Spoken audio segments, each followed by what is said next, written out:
Buckle up, because today we're taking a detour off Muscle Car Boulevard and cruising straight into JDM territory. Welcome to JDM Vault, a RetroWheelsVault, now unlocking the imports that change the game. And what better way to kick it off than with the 1972 Mitsubishi Galant GTO, a sleek coupe that was basically Japan's way of saying, "Hey Detroit, scoot over, we've got muscle too."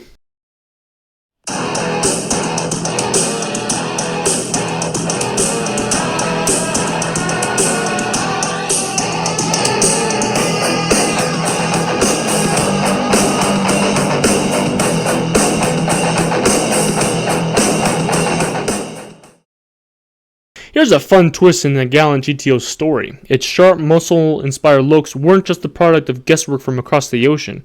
The man behind the pen, Hiroaki Kamisago, actually studied at the world-famous Art Center College of Design in Los Angeles before shaping Mitsubishi's coupe.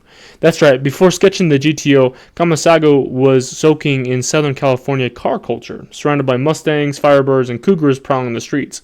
Talk about studying the enemy before going into battle. And it shows. The Galant GTO's long hood, sporty roofline, and rounded lights were straight out of the American pony car playbook, but with a Japanese accent with it. It was like taking a Mustang, running it through a sushi bar, and rolling out something leaner, sharper, and a little more refined. Kamisago essentially fused two worlds, the bold, in-your-face styling of Detroit muscle with Japan's focus on proportion and efficiency. The result? A car that didn't just imitate but reimagine the muscle car ethos for a new audience. It was Mitsubishi's way of saying, we can do pony cars too, and maybe even wear the style a little better. A global mashup on wheels decades before fusion was trendy. When the Mitsubishi Galant GTO rolled into the scene in 1970, it was clear that Japan had been doing its homework on the American car scene. Produced through 1975 and also marketed as the Colt Galant GTO, this coupe was Japan's stylish love letter to the pony car era.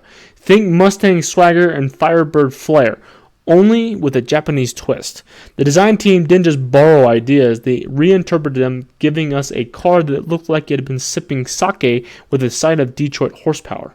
The long hood stretched out like it was reaching for the horizon, while the rounded headlamps and matching tail lamps echoed the kind of bold styling cues you'd expect from across the Pacific. But Mitsubishi wasn't about to just copy and paste. They added their own innovation. This was the very first Japanese passenger car with a pillarless design, meaning you could roll down all the side windows for that sleek, open look. It was almost like the car was shedding its inhibitions and letting its hair down in the wind. In short, the Galant GTO was a stylish blend of East meets West, part samurai blade, part cowboy hat, and entirely cool. Under the hood, the Galant GTO wasn't just about looking cool. It had some muscle to back up that sharp suit. The base Galant kept the 1.6-liter 4G32, but the GTO came with two flavors of the Saturn 4G35 1.7-liter inline 4.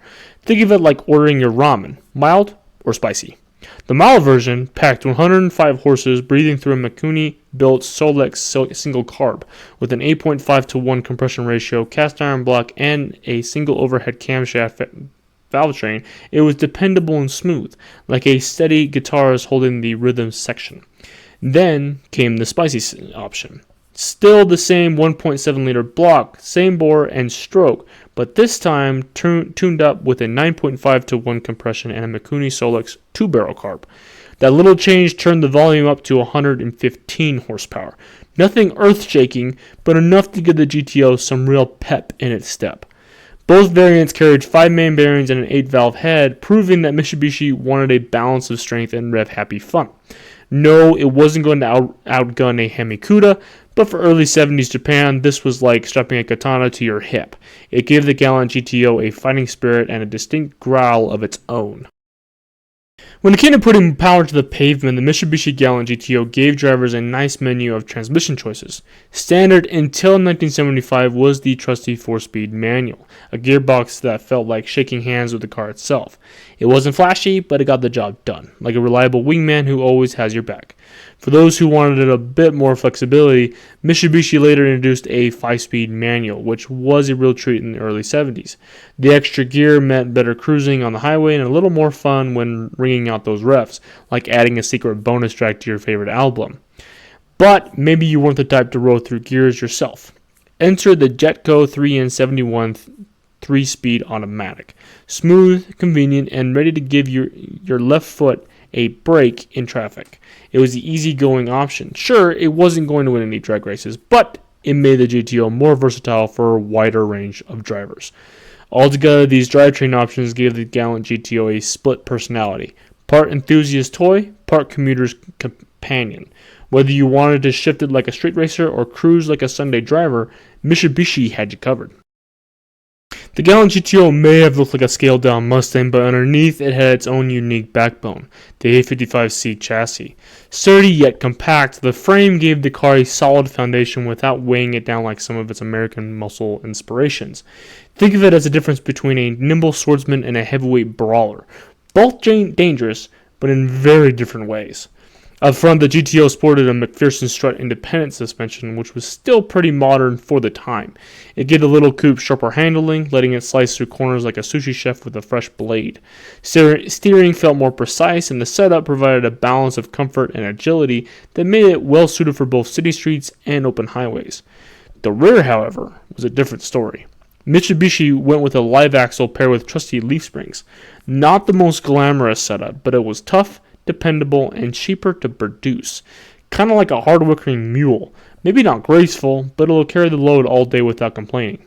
Altogether, the mix gave the GTO a driving personality that was equal parts playful and practical, light on its feet up front, but steady and grounded in the back. Step inside the Mitsubishi GTO and you'll quickly realize it wasn't just about sharp lines on the outside.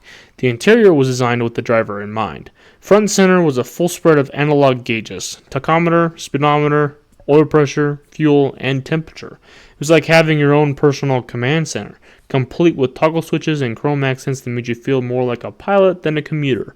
The wood grain trim on the dashboard and center console added a splash of class, kind of like wearing a tuxedo with racing shoes. Up front, bucket seats hugged you with decent bolstering upholstered in either vinyl or cloth depending on trim. They weren't Recaros, but they got the job done. Rear seats? Let's just say they were more suggestion than accommodation. Fine for kids or short trips, but not ideal for stretching out. The 3-spoke steering wheel added to the sporty vibe, sometimes wrapped in faux wood or leather depending on trim level. Entertainment was humble. An AM radio standard with FM or cassette options usually added aftermarket. Climate control was basic too. Manual sliders, no frills.